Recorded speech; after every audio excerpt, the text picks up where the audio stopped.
திருப்பூர் கொடுங்க, பாலாஜி நிக்க வைக்கலாம்னா அப்படின்ற ஒரு தீர்மானம் திருப்பூர் அப்படி சொன்னா பாலாஜி திருப்பூர் ஒத்துக்க மாட்டாரு, அவருக்கு அங்கல கேட்டுட்டு இருந்தாரு அப்படின்னு இவரோட இது ஆகுது. இவருக்கு தெரியாம ஒரு டைரக்ட் ஓடிட்டு இருக்கு. அவர் முழிச்சுக்கிட்டார். இன்னும் கேட்டா திருமாவளவன் விழித்துக் கொண்டாரு தான் நான் சொல்லுவேன். விழித்துக் கொண்டாரு. அவர் விழிக்கவில்லை என்றால் காங்கிரஸை எப்படி இவர்கள் வந்து வேறு இவர்களுக்கு ஆதரவானவர்களை காங்கிரஸ் லோகோல வைத்து இவர்கள் எப்படி வந்து ஒரு ஏமாற்ற வித்தையை திமுக செய்கிறார்களோ அதே மாதிரி விற்றை விடுதலை சிறுத்தைகள் செய்வதற்கான ஒரு 70% வேலையை அவங்க முடிச்சிட்டாங்க. அவரே சுறுசுறுப்பா களப்பணி ஆற்றப்ப அவரை விட வயதானவர்கள், அவரை விட வயது கம்மியானவர்கள், ஆஹா அவருக்கு எடப்பாடி அவர்களே வந்து எல்லா வேலையும் செய்யறாரு, நம்ம என்ன வீட்டுல உட்காந்துருக்கோம், கிளம்புவோம், நம்மளும் இந்த வேலைகள்லாம் பார்ப்போம், பூத்தை நம்ம ஃபில் பண்ணுவோம், மக்களுக்கு வேண்டிய உதவிகளை செய்வோம், நம்ம திமுகவுடைய அவலங்களை மக்களிடம் எடுத்து சொல்லுவோம், டே டு டே பேஸ் என்ன திமுக வந்து நமக்கு தீங்கடிக்குது அது பொது வழியில வைப்போம், தொடர் போராட்டங்கள், நீங்க திமுக சொன்ன வாக்குறுதி என்னென்ன நிறைவேற்றலன்றது திண்ணை பிரச்சாரம். முதல் திண்ணை பிரச்சாரம் அவங்க தான் ஆரம்பிச்சாங்க, ஏடிஎம்கே தான் ஆரம்பிச்சாங்க. உங்களுக்கு தெரியுங்களா? ஏற்கனவே நிறைய காணொலி சொல்லியிருக்கேன். தாவேகாவுடைய ஓட்டு பெரும்பாலான யார ஓட்டு வந்து தாவேகா எடுக்குன்னா விடுதலை சிறுத்தைகள் கட்சி ஓட்டை தான் எடுக்கும். அங்க இருக்கக்கூடிய பட்டியலின சகோதரர்கள் பாதி பேர் அங்க போயிட்டான். அதிமுக ஓட்டு போடுறவன் மாறவே மாட்டான். அவன் ரெட்டலை தான். அது எடப்பாடி வந்தாலும் ரெட்டலை தான், ஜெயலலிதா அம்மையார் வந்தாலும் ரெட்டலை தான், எம்ஜிஆர் வந்தாலும் ரெட்டலை. அதே மாதிரி உதயசூரியன் தான். அவனை நீங்க மாற்றவே முடியாது. இன்னைக்கு தெலுங்கு பிறந்தகை தான் அவருக்கு மிகப்பெரிய எக்ஸாம்பிள். ப. சிதம்பரம் மிகப்பெரிய எக்ஸாம்பிள். அவள் 2 பேரும் காங்கிரஸ்காரர்கள், ஆனா மறைமுகமா யார் அவங்க? திமுக காரங்க. இதை வந்து அவர் புரிஞ்சுக்கிட்டாரு. அதை தான் திருமாவளவன் இப்ப புரிஞ்சுக்கிட்டு இந்த முறை தொங்கு சட்டசபைன்னு வந்தா நம்ம ஒரு மேஜர் பிளேயரா இருக்கணும். நம்ம மேஜர் பிளேயரா இருக்கிறப்ப அடிச்சு விட்டு ஒட்டுமொத்தமா இவனுங்க 2-3 பேர் மந்திரி ஆகணும், அடிச்சு விட்டுருவானுங்க. ஸ்பெக்ட்ரம் தமிழ் நேயர்களுக்கு வணக்கம். நம்மோடு அரசியல் விமர்சகர் வெங்கடேசன் இருக்கிறார், பேசலாம் சார். வணக்கம். நன்றி சார். வணக்கம் சார்.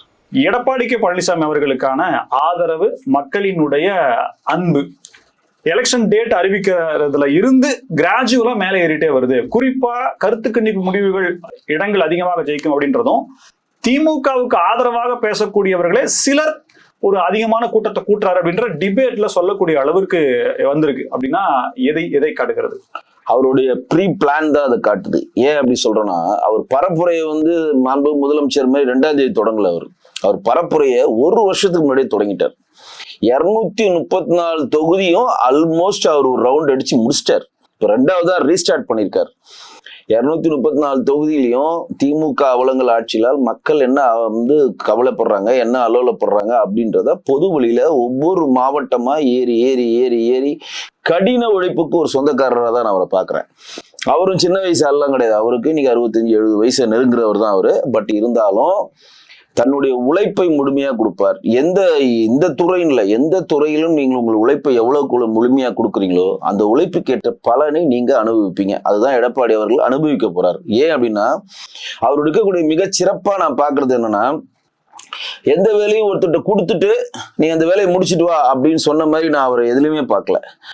எந்த வேலையும் செய்யறதா தான் நான் முதல்ல செய்யறேன் பார், இதை பார்த்து நீ செய். எப்படி செய்யணும் நான் சொல்றேன் பார். இப்ப இங்க வந்து அந்த வேலை செய், இந்த வேலை செய், நம்ம வேலையாட்களை வேலை ஆகுறது போது அந்த வேலையை நீங்களே செய்யறப்ப அந்த வேலையாட்களை அடுத்து அந்த வேலையை செய்யறப்ப நுணுக்கமா செய்வாங்க. ஒண்ணு, அவரே சுறுசுறுப்பா களப்பணி ஆற்றப்ப அவரை விட வயதானவர்கள், அவரை விட வயது கம்மியானவர்கள், ஆஹா அவரு இப்ப எடப்பாடி அவர்களே வந்து எல்லா வேலையும் செய்யறாரு, நம்ம என்ன வீட்டுல உட்காந்துருக்கோம், கிளம்புவோம், நம்மளும் இந்த வேலைகள்லாம் பார்ப்போம், பூத்தை நம்ம ஃபில் பண்ணுவோம், மக்களுக்கு வேண்டிய உதவிகளை செய்வோம், நம்ம திமுகவுடைய அவலங்களை மக்களிடம் எடுத்து சொல்லுவோம், டே டு டே பேஸ் என்ன திமுக வந்து நமக்கு தீங்கடிக்குது அது பொது வழியில வைப்போம், தொடர் போராட்டங்கள், நீங்க திமுக சொன்ன வாக்குறுதி என்னென்ன நிறைவேற்றலன்றது திண்ணை பிரச்சாரம். முதல் திண்ணை பிரச்சாரம் அவங்க தான் ஆரம்பிச்சாங்க, ஏடிஎம்கே தான் ஆரம்பிச்சாங்க. உங்களுக்கு தெரியுங்களா? சென்னை பிரச்சாரம் ஆரம்பிச்சாங்க. அந்த கிரெடிட் கார்டு மிஷினை வச்சுட்டு 2021 நீங்க விலைவாசி தமிழ்நாட்டில் என்ன இருந்துச்சு, இப்ப 2025 விலைவாசி என்ன வாச்சுன்றது செம்ம ரீச். கிராமப்புறங்கள்ல கிட்டத்தட்ட 20 லட்சம் ரூபாய் ஒரு குடும்பம் இழக்குதுன்றத டேட்டாவா கிளியரா அடிச்சு கையில கொடுத்துட்டாங்க. 2வது வந்து நம்ம வந்து சிறப்பத்தி சொல்ல வேண்டிய விஷயம், இன்றைக்கு எடப்பாடி அவர்களுடைய தேர்தல் மேனிஃபெஸ்டோ டபுள் இன்ஜின் சர்க்காருக்கு வலு சேர்க்கிற மாதிரி இருக்கிறது. அந்த தேர்தல் மேனிஃபெஸ்டோவை திமுகவில் தர முடியாத அளவுக்கு ஒரு சூழ்நிலையை உருவாக்கிட்டார். எப்படின்னா, நீ திமுக மேனிஃபெஸ்டோல பாருங்க, நீட்டை நீக்கும் இல்ல, கூட்டுறவுத்துறை ரத்து பண்ணும், கூட்டுறவுத்துறை கடனை, விவசாயிகள் கூட்டுறவு கடனை ரத்து பண்ணுவோம் இல்ல, ஜீராம் திட்டத்துல நாங்க 125 நாள் 150 நாள் ஆக்குவோம் இல்ல. இது 3மே இல்ல. ஏன் இல்ல?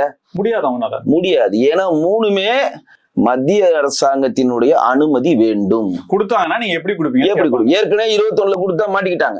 நீட்டும் ஜீராம் திட்டத்தின் கீழே 125 நாள் லாக்னு சொல்லிட்டு மாட்டிட்டாங்க. ஒரு இக்கட்டான நிலை என்ன அப்படின்னா, என்ன வேணா வாக்குறுதி கொடுக்கலான்ற நிலையில் திமுக இல்ல. ஏன் அப்படின்னா இன்னைக்கு பொது வழியில் நம்மள மாதிரி ஆட்கள் இது மாதிரி நம்ம சொல்ல ஆரம்பிச்சிட்டோம். பொது வழியில சொல்ல மக்களும் சொல்றாங்க. அது நம்ம பொது வழியில் நம்ம சொல்றோம். இன்றைக்கு ஜீராம் திட்டத்துல 125 நாள் மத்திய அரசு கொடுத்திருக்கிறது. எடப்பாடி அவர்கள் இன்னும் 25 நாள் கொடுக்கிறார். முடியும். மத்திய சர்க்காரோட இணக்கமா இருக்கு. கூட்டணி ஆட்சியில இருக்கு. கூட்டுறவு சங்க கடன், விவசாய கூட்டுறவு சங்க கடனை ரத்து பண்ண முடியும் எடப்பாடி அவர்களால் முடியும். ஏன்னா மத்திய அரசினுடைய இணக்கமா இருக்கிறோம். தேசிய ஜனநாயக கூட்டணியில மத்திய அரசு ஆகிற பிஜேபி அங்க வகிக்கிறது. கரெக்டுங்களா? நீட்டை நீக்க முடியுமா? அது தெரியல. ஆனா நீட்டை நீக்கணும் அப்படின்றதுல திமுகவும் ஒரே ஸ்டாண்ட்ல தான் இருக்கு, அஇஅதிமுகவும் ஒரே ஸ்டாண்ட்ல இருக்கு. ஆனா அவங்க நீ கொடுத்தாங்க நீ கொடுக்கலன்றதான் பதிவு.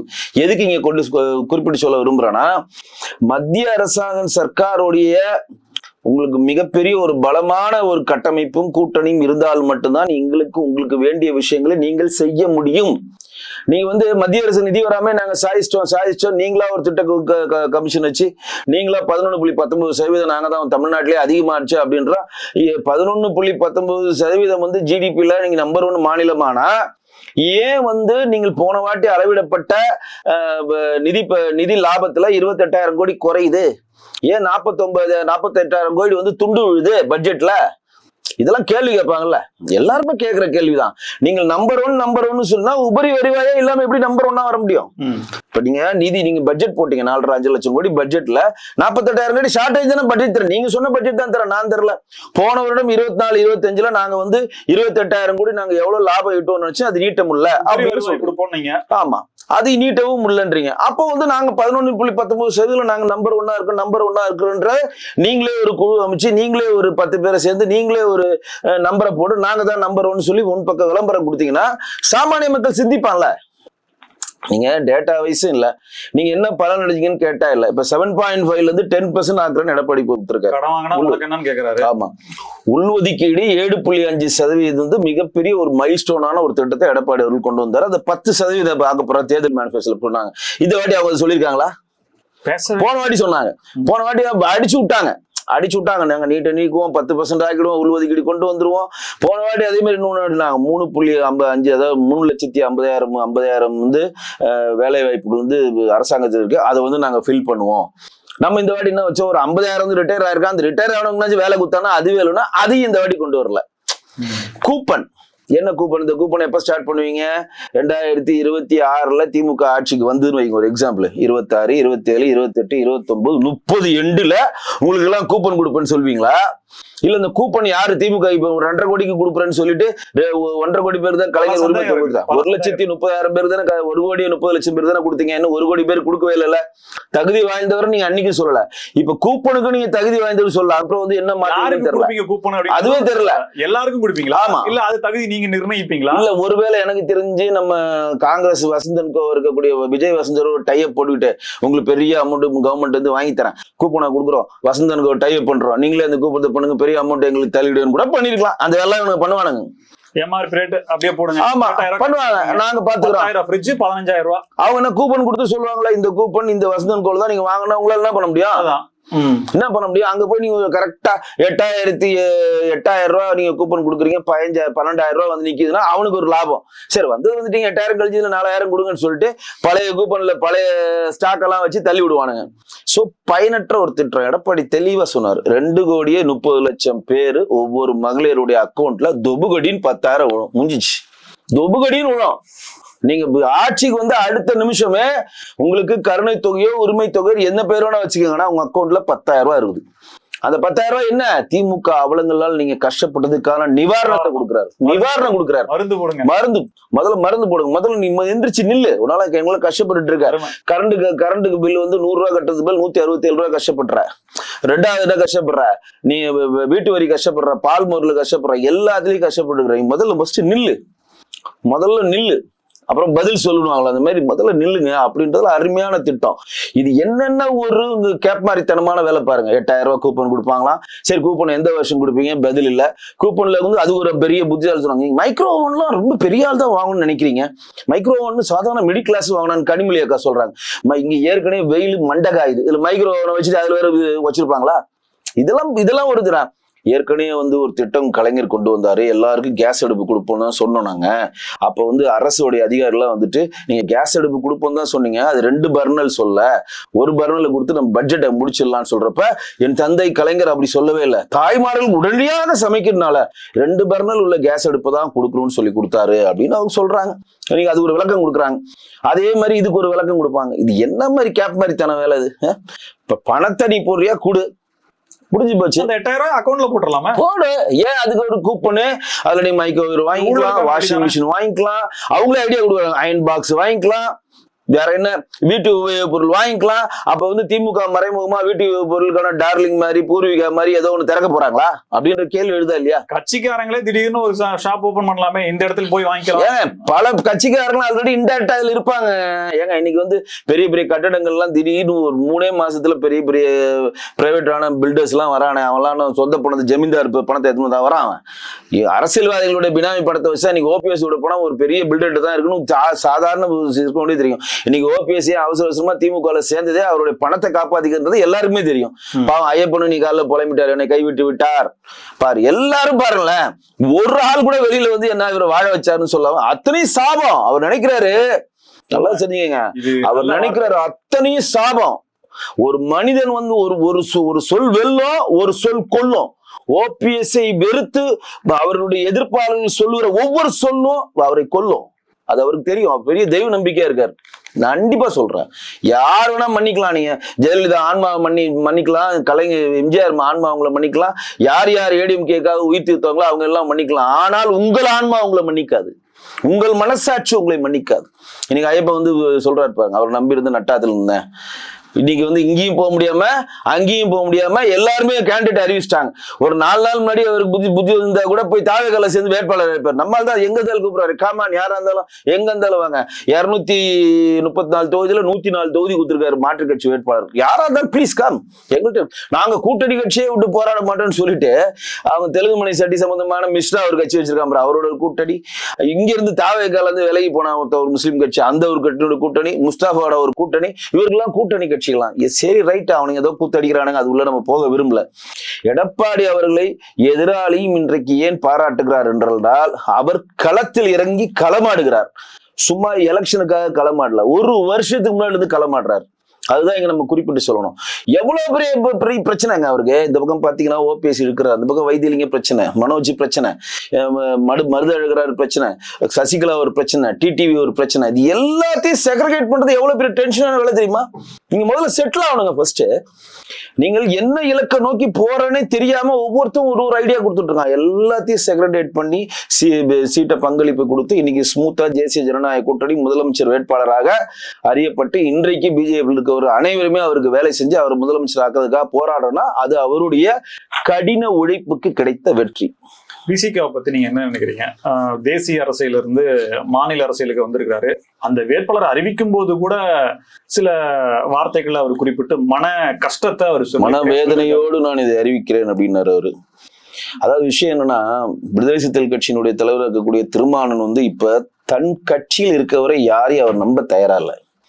எப்படி வந்து நம்ம பல காணொலியில வந்து தமிழ்நாட்டில் இருக்கக்கூடிய காங்கிரசினுடைய உறுப்பினர்கள் வென்றெடுத்த எம்எல்ஏக்களும் எம்பிக்களும் திமுக கரைவேட்டி கட்டாத திமுக காரர்கள் காங்கிரஸ்காரர்கள் சொன்னோம். எத்தனை வாட்டி சொல்லியிருக்கோம் உங்களுக்கு. இன்னைக்கு வந்து அதுக்கு செக் யார் வச்சாருன்னா ராகுல் காந்தி தான் வச்சார். அதை பார்த்தா திருமாவளவன் வந்து திருந்தினார் நான் சொல்லுவேன். ராகுல் காந்தி என்ன செக் வச்சாருன்னா, ராஜ்யசபா உறுப்பினர் ஒருத்தர் வேணும், திமுக என்ன சொல்லுது, ராஜ்யசபா உறுப்பினர் தரோம், இவருக்கு நாங்க கொடுத்துட்டோம், இவரை நாங்க அனுப்பிச்சிடுறோம், ஒத்துக்கல. ராஜ்யசபா உறுப்பினர் கொடுக்கறதோட நீங்க நில்லுங்க, யாரு கேண்டிடேட் நான் சொல்றேன், யார்கிட்ட கேட்கல, செல்வ பிறந்தகையோ பாச்சதெல்லாம் கேட்கலாம், அவர் கொடுக்குறாரு கேண்டிடேட் கிறிஸ்டோபர் திலக், திருச்சியில இருந்து பட்டியலின சகோதரர் கொடு, திமுக ஸ்டன் ஆயிடுச்சு. யார் அது திலக்கு, யார் அந்த கிறிஸ்டோபர், எங்க இருந்தாரு, என்ன பண்றாருன்னு அவருக்கு ஒண்ணுமே புரியல. அப்ப என்ன நோக்கி ராகுல் காந்தி நடக்கிறாரா, இனிமேல் நாம் தேர்ந்தெடுக்கிற ஒவ்வொரு உறுப்பினர், ஒவ்வொரு கேண்டிடேட்டும் உண்மையான காங்கிரஸ் தொண்டராக இருக்கணும், திமுக அறுவரடியா இருக்கக்கூடாதுல ராகுல் காந்தி தெளிவா இருக்காரு. இன்னைக்கு காங்கிரஸ் உடைய வேட்பாளர் லிஸ்ட் வர தாமதுக்கு ரீசன் தெரியுங்களா? அவர் தேர்ந்தெடுக்கிற ஒவ்வொரும் உண்மையான காங்கிரஸ்காரன் இருக்கானா, அவனை தேர்ந்தெடுத்து அவன் வந்து நம்ம காங்கிரஸ் லோகோல திமுக வேலை செய்யறான், சட்டப்பேரவையில நம்ம காங்கிரஸ் லோகோல எம்பியா ஜெயிச்சுட்டு திமுக வேலை செய்யறான் நாடாளுமன்றத்துல. இனிமேல் அவர் ஒத்துக்க மாட்டேன்னா ஃபர்ஸ்ட் செக் அவரு ஒரு மணியை அவர் தான் ஃபர்ஸ்ட் அடிச்சார். அந்த மணி தான் இன்னைக்கு திருமாவளவன் விழுந்திருக்கு. திருமாவளவன் வந்து இன்றைக்கு தன்னுடைய அக்கால் மகள் மானதியை கள்ளக்குறிச்சியில் நிக்க வைக்கிறார். இது நாள் வரையும் அவர் நிக்க வைக்காம ஏன் நிக்க வைக்கிறார்னா, அவரும் தன்னுடைய சொந்த கட்சி நபர்களிடம் நம்பிக்கை இழந்து விட்டார். ஏன் நம்பிக்கை இழக்கிறான்னு சொல்றேன். இப்ப திருமாவளவன் வந்து முறுக்கிக்கிட்டு நான் வந்து தாவேக்கா போறேன், எனக்கு சீட்டு பத்தலன்னு போனா அடுத்த நிமிஷமே ஒரு குழு ஒரு டீமை வச்சு விடுதலை சிறுத்தைகள் 2 திமுக உடைக்கணும் அவருக்கும் தெரியும். இப்ப ரவிக்குமார் திருமாவளவன் பேசலன்னு கூட ஒரு ரூமர் போயிட்டு இருக்கு. திமுக உடைத்து 2 பண்ணாங்கன்னா மறுபடியும் கட்டமைப்பு நம்ம பண்ண முடியாது. ஒண்ணு. 2வது என்ன நினைக்கிறாருன்னா, இப்ப நம்ம வந்து சிதம்பரத்தினுடைய எம்பியா இருந்து நாடாளுமன்ற சுற்றுப்பயணம் செஞ்சுக்கிட்டே நாடாளுமன்ற டெல்லி அரசியல் பண்ணியிருந்தா தமிழ்நாட்டில் நம்மளுடைய அரசியல் களத்தை பிச்சிருவாங்க. ஏன்னா நான் ஏற்கனவே நிறைய காணொலி சொல்லியிருக்கேன், தாவேக்காவுடைய ஓட்டு பெரும்பாலான யார ஓட்டு வந்து தாவேக்கா எடுக்குன்னா விடுதலை சிறுத்தைகள் கட்சி ஓட்டை தான் எடுக்கும். அங்க இருக்கக்கூடிய பட்டியலின சகோதரர் பாதி பேர் அங்க போயிட்டான். சீமானன ஓட்டை தான் அங்க எடுப்பாங்க. பாரம்பரியமா திமுகவுக்கும் அதிமுகவும் ஓட்டு போடுறவங்க மாறவே மாட்டான். அவன் ரெட்டல்னா ரெட்டலை தான். அது எடப்பாடி வந்தாலும் ரெட்டலை தான், ஜெயலலிதா அம்மையார் வந்தாலும் ரெட்டலை தான், எம்ஜிஆர் வந்தாலும் ரெட்டலை. அதே மாதிரி உதயசூரனா உதயசூரியன் தான். அவனை நீங்க மாற்றவே முடியாது. ஸோ அவங்களுக்கு அந்த ஓட் பேங்க் ரொம்ப ஸ்ட்ராங்கான பேங்க். புது ஓட்டை சொல்ல வர கன்வென்ஷன்ஸ் ஓட்டத்தை அந்தந்த இயற்கை ஏற்ற மாதிரி 30% போடுவான். இப்ப யார் நல்லா இருக்காங்க, இப்ப யார் ஃபெமிலியரா இருக்காங்க, இப்ப யார் ஒரு புதுமையை விரும்புறாங்கன்ற மாதிரி அந்த மாதிரி அலைன்மெண்ட் ஓட்டுல இருக்கு பாருங்க. அதுல பெரும்பான்மையான பட்டியலின சகோதரர்களுக்கான திரும்ப ஓட்டை தாவேக்கா பிரிக்கிறோம்னா அவர் தமிழ்நாட்டில் தான் நம்ம அரசியல் செய்ய முடியும். டெல்லி அரசியல் நம்மளால பண்ண முடியாது. அது மாநில கட்சி தான், இந்த தேசிய கட்சி கிடையாது. அப்ப என்ன பண்ணலாம்னா காட்டுமன்னார் கோயில் நம்ம நின்று நம்ம ஜெயிச்சுட்டு நம்மளுடைய சட்டமன்ற உறுப்பினர்கள் 4-5 பேரோ, இப்ப அவங்க எத்தனை சீட்டு 8 சீட்டு கொடுத்துருக்காங்க, ஒரு 5 சீட்டு ஜெயிக்கிறாங்க ஒரு எக்ஸாம்பிள் சொல்றாங்க. அந்த 5 பேரையும் நம்ம கண்ட்ரோல்ல வச்சுக்கணும்னு அவர் ஆசைப்படுறாரு. நம்ம கண்ட்ரோல்ல வச்சுக்கணும் ஏன் ஆசைப்படுறாருன்னு சொல்றேன்னா, நாளைக்கு ஒரு தொங்கு சட்டசபை வந்தால் இவர்கள் வந்து இவங்க ஒரு டிமாண்ட் வைக்கிறாரு வச்சுங்க, திருமாவளவன் வந்து எனக்கு துணை முதலமைச்சர் வேணும், ஆட்சி அதிகாரத்தில் பங்கு வேணும் ஒரு டிமாண்ட் வச்சாருன்னா 5 பேரும் கூட நிக்கணும். அந்த 5 பேரு கூட நிக்கணும். அந்த 5 பேர்ல திருமாவளவன் துண்டா விட்டு இவனுக்கு 5 பேர் போயிடுவானுங்க. டக்குனு அங்க போய் சேர்ந்துட்டாருன்னா என்னடா அது இப்படி பண்ணிட்டீங்க அப்படின்னு ஒண்ணுமே பண்ண முடியாது. 2வது வந்து பாலாஜி அவர்களும் நம்ம பனையூர் பாபு அவர்களும் இது அவர் பேர் என்ன, ஆளூர் சானவாஸ், இவங்க 3 பேருமே விடுதலை சிறுத்தைகள் கட்சியின் சித்தாந்தத்தை பற்றியோ, பட்டியலின சகோதரருடைய அவலங்கள் பற்றியோ, பட்டியலின சகோதரர் முன்னேற்றங்கள் பற்றியோ எங்கேயுமே பேசாம திராவிட சித்தாந்தத்தை பற்றியும் திமுகவுடைய சொம்பு தூக்கியே செயல்படுறாங்க. நீ ஒரு எக்ஸாம்பிள் சொல்றேன். திருப்பூர் எம்எல்ஏ இருந்தாருல திரு பாலாஜி அவர்கள், அவங்க மனைவியா இருக்க இவங்க இருக்காங்களா ஷர்மிளா மேடம், அவங்க ஒரு டாக்டர், ஒரு டாக்டர். அவங்க பெரும்பாலும் திராவிட சிந்தனையோடு திமுகவுடைய சொம்பு தூக்கியே தான் தன்னுடைய காணொலி எல்லாமே பதிவு பண்ணியிருந்தாங்க. அவங்க எஸ்வி சேகர் தான் பேட்டி எடுப்பாங்க, நீங்க பாத்திருக்கீங்க. அப்ப வந்து திருப்பூரூர்ல பொது தொகுதியில் வென்றெடுத்த திரு பாலாஜியோட பேஸ் என்னது, விடுதலை சிறுத்தைகள் கட்சியில வளர்க்கணும், விடுதலை சிறுத்தைகள் கட்சியினுடைய முன்னேற்றத்துக்கு பாடுபடணும், பட்டியலின சகோதரர்களுக்கு முன்னேற்றத்துக்கு பாடுபடணும். அதற்கான போராட்ட காலத்துக்கு முன்னா எதுவுமே இல்லாம சட்டமன்றத்தில் திமுகவுடைய புகழை சொல்ற ஆட்களா அவங்க மாறி போறாங்க. அப்புறம் பயப்படுறாரு திருமாவளவன், ஆஹா இவங்களை மறுபடியும் ஜெயிக்க வச்சு மறுபடியும் இவங்களை சீட்டு கூட ஜெயிக்க வச்சா நாளைக்கு ஒரு பிரச்சனைன்னு வரப்ப ஒட்டுமொத்தமா நம்மளை கழட்டி விட்டு போயிடுவாங்க. அதனால்தான் இந்த வாட்டி அவர் பல விமர்சனங்களை மீறி தன்னுடைய சொந்த அக்கால் மகள் மாலதிக்கு அவர் சீட்டு கொடுத்தார். இதனால வரைக்கும் தெரியுமா திருமாவளவன் குடும்பத்தை பற்றி இங்க யாருக்குமே தெரியுமா? அவங்களுக்கு அக்கால் மகள் இருக்காங்க யாருக்குமே தெரியுமா? யாருக்குமே தெரியாது. ஏன்னா அவர் குடும்பத்தை, அவர் திருமணம் பண்ணாதவர், குடும்பத்தை தனிதான் வச்சிருப்பாரு. அவர் பொது வாழ்க்கைக்கு தன்னை அர்ப்பணித்தவர். எங்கேயுமே குடும்பத்தோட அவர் அட்டாச்மெண்டா இருந்து நான் பார்த்ததே கிடையாது. ஆனால் முதல் முறையாக ஏன் கொண்டு வரணும்னா, இனிமேல் கட்சிக்குள் நமக்கு நம்பிக்கை பெற்றவர்களாக நம்ம ரத்த சொந்தங்கள் வேண்டும். ஃபியூச்சர் வந்து ஏன்னா திமுக அந்த வேலையை பண்ணுவான்னு திரும்ப புரிஞ்சுக்கிட்டாரு. அவரு காணொலிக்கு இதுக்கு போறாங்களே, சீட் அலிகேஷன்ஸ்க்கு வந்து மீட்டிங் போறாங்களே, அந்த இடத்துல என்ன பண்றாங்கன்னா, இவர் வந்து ஒரு தொகுதியை கேட்கிறாராம். கேட்டோம்னா இவங்க சொல்றாங்களா அவர் பேரை, அவர் அப்புறம் அங்க ஒத்துக்க மாட்டாரேன்னு இவர் அங்க டம்மி ஆகுறாரு. ஒரு உதாரணம் சொல்றேங்க. இப்ப பாலாஜி அண்ணன் வந்து திருப்பூர்ல இருக்காருன்னு வச்சுங்களேன். திருப்பூர் கொடுங்க, பாலாஜி நிக்க வைக்கலாம்னா அப்படின்ற தீர்மானம் திருப்பூர் அப்படி சொன்னா பாலாஜி திருப்பூர் ஒத்துக்க மாட்டாரு, அவருக்கு அங்கல கேட்டுட்டு இருந்தாரு அப்படின்னு இவரோட இது ஆகுது. இவருக்கு தெரியாம ஒரு டைரக்ட் ஓடிட்டு இருக்கு. அப்ப அவரு முழிச்சுக்கிட்டார். இன்னும் கேட்டா திருமாவளவன் விழித்து கொண்டாரு தான் நான் சொல்லுவேன். விழித்து கொண்டாரு. அவர் வெடிக்கவில்லை என்றால் காங்கிரஸை எப்படி இவர்கள் வந்து வேறு இவர்களுக்கு ஆதரவான அவர்களை காங்கிரஸ் உடைய லோகோல வைத்து இவர்கள் எப்படி வந்து ஒரு ஏமாற்ற வித்தையை திமுக செய்கிறார்களோ அதே மாதிரி விற்றை விடுதலை சிறுத்தைகள் செய்வதற்கான ஒரு 70% வேலையை அவங்க முடிச்சுட்டாங்க. ஆட்சி அதிகாரத்தில் பங்கு பின்வாங்கிட்டாங்க, 10 சீட்டு பின்வாங்கிட்டாங்க. ரெண்டாவது திருமாவளவன் இன்னும் யோசிக்கிறாருன்னா, இப்ப திமுக லாபி தெலுங்கு லாபி ஆயிடுச்சு. இன்னைக்கு ஏவாவேலும் பிரேமலதாவும் சம்பந்தி ஆக போறதா ஒரு கூற்று ஒண்ணு தனியா போயிட்டு இருக்கு. தேசிய திராவிட முன்னேற்ற கழகத்துக்கு ஏன் 10 சீட்டு கொடுத்தீங்க? 2021 அம்மா மக்கள் முன்னேற்றத்தோடு இணைந்து அவங்க 60 சீட் நிக்கிறப்ப 0.4% தான் எடுத்தாங்க. 2011 அப்புறம் அவங்களுக்கு ஒரு எம்எல்ஏ கிடையாது, உங்களுக்கே தெரியும். அப்ப எங்கேயுமே அடர்த்தியா எங்கேயும் வெற்றி வாய்ப்புக்கு சம்பந்தம் இல்லாத ஒரு கட்சிக்கு ராஜ்யசபா கொடுத்து 10 சீட்டு ஏன் கொடுக்கிறார் ஸ்டாலின் அவர்கள்னா, அந்த இடத்துல அவருடைய இனப்பற்று, மொழிப்பற்று. ஏன் அப்படின்னா, நாங்கள் இன்னைக்கு அவங்களை உள்ள கொண்டு போனதுக்கான மேஜர் பங்களிப்பு யாரு? ஏவா வேலு அவர்கள், நேரு அவர்கள், நம்ம சேகர் பாபு. 3 பேருமே என்ன சமுதாயத்தை சேர்ந்தவங்க?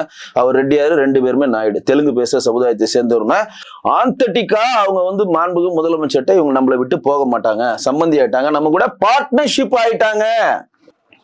பார்ட்னர்ஷிப்னா என்னது? நீங்க நினைக்கிறீங்க டிஆர் பாலு அவர்களோ, நேரு அவர்களோ, திண்டுக்கல் பெரியசாமி அவர்களோ இவங்களாம் வந்து பெரிய பெரிய லெவல்ல திருச்சியை கோட்டையா வச்சிருக்காரு, ஒரு திண்டுக்கல்ல கோட்டையா வச்சிருக்காரு, ஒரு மன்னார்குடிய கோட்டையா வச்சிருக்காரு, கீதா ஜீவன் கோட்டையா வச்சிருக்காங்க. இவங்கெல்லாம் பெரிய பெரிய கோட்டையா வச்சாலும் திமுக விட்டு அவங்க விலகாமல், தோத்தாலும் திமுகவில் இருக்கிறாங்க, ஜெயிச்சாலும் திமுக இருக்காங்களா? அதுக்கு காரணம் என்ன? அவர்கள் அரசியல் ரீதியாக மட்டும் தலைவர் தொண்டர் கிடையாது, பிசினஸ் ரீதியா எல்லாருமே பார்ட்னர்ஸ். இப்ப இவர் சொன்னார்ல, கோர்ட்ல சொன்னாரு, அவங்க கெமிக்கல் ஃபேக்டரினா கெமிக்கல் தயாரிக்கிறேன்னு சொல்லிட்டு நம்ம மேல அண்ணாமலையோட குறுக்கு விசாரில பேனர்ல டிஆர் பாலு. நீங்க நினைச்சிட்டு இருக்கீங்க அதுல டிஆர் பாலுக்கு மட்டும்தான் அதுல சொந்தம் இருக்குன்னு நினைச்சிட்டு இருக்கீங்களா? ஜெகத்சந்திரனுக்கு அனைத்து ஆலைகளும், அவருடைய ஹோட்டல்ஸ், அவருடைய சொத்துக்கள் எல்லாம் அவர் மட்டும்தான் தனிப்பட்ட சொந்தக்காரங்க நினைச்சிட்டு இருக்கீங்களா? எல்லாருமே இவங்களோட பங்களிப்பு, பார்ட்னர்ஸ் இருப்பாங்க. அதனாலதான் அவர்களால் வெளியில் செல்ல முடியாது. இவருக்கு ஒண்ணுன்னா அவர் ஓடி வருவான், அவருக்கு ஒண்ணுன்னா இவர் ஓடி வருவான், இவர் அவன் தூக்கி விடுவான், அவரை இவர் தூக்கி விடுவாரு. அதுதான் திருமாவளவன் பார்த்து பயப்படுறாரு. இதே மாதிரி பார்ட்னர்ஷிப்ல தேசிய திராவிட முன்னேற்ற கழகம், அது இனிமேல் அப்படி சொல்லக்கூடாது, தெலுங்கர் முன்னேற்ற கழகம் அதுதான் சொல்லுவேன். ஏன்னா கொடுத்த 10 சீட்ல 7 சீட்டு யாரு கொடுத்துருக்கீங்க? தெலுங்கு சமுதாயத்தை சேர்ந்து கொடுத்துருக்கீங்க. அப்ப விஜயகாந்தனுடைய பிரதான அவருடைய கொள்கை என்ன தெரியுமா? அவருடைய லோகோவே என்ன தெரியுமா? தமிழன் என்று சொல்லடா, தலை நிமிர்ந்து நில்லடா. அவருடைய ஹாஸ்பிட்டல் இருக்கு, விஜயகாந்த் மருத்துவமனை போய் பாருங்க, இதுல இருக்கு, சாலிகிராமத்துல இருக்கு, இப்ப இல்ல, மேலே போட்டிருப்பாரு, தமிழர் என்று சொல்லடா, தலை நிமிர்ந்து நில்லடா. தன்னுடைய பெயர், தன்னுடைய 100வது நாள் படம் கேப்டன் பிரபாகர்ல மேதகு கேப்டனுடைய பிரபாகரனுடைய மரியாதை காரணமாக விஜய பிரபாகரன் தூய தமிழ் பேர் வச்சாரு தன்னுடைய மகனுக்கு.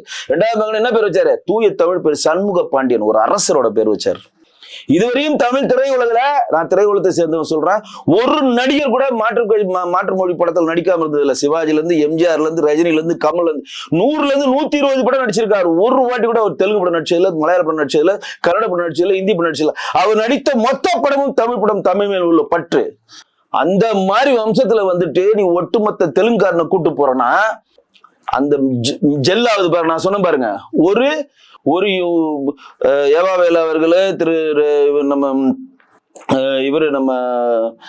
அவர் பேர் என்ன, நேரு அவர்களு, இவர் நம்ம சேகர் பாபு அவர், இதே மாதிரி இன்னும் என்ன 13 பேர் இருக்கிறாங்க, தனியாக நேரங்களை சொல்றதுக்கு. இவங்க எல்லாம் சேர்ந்து இதுல தொழில்முறையா பார்ட்னர்ஷிப்ல வராங்க.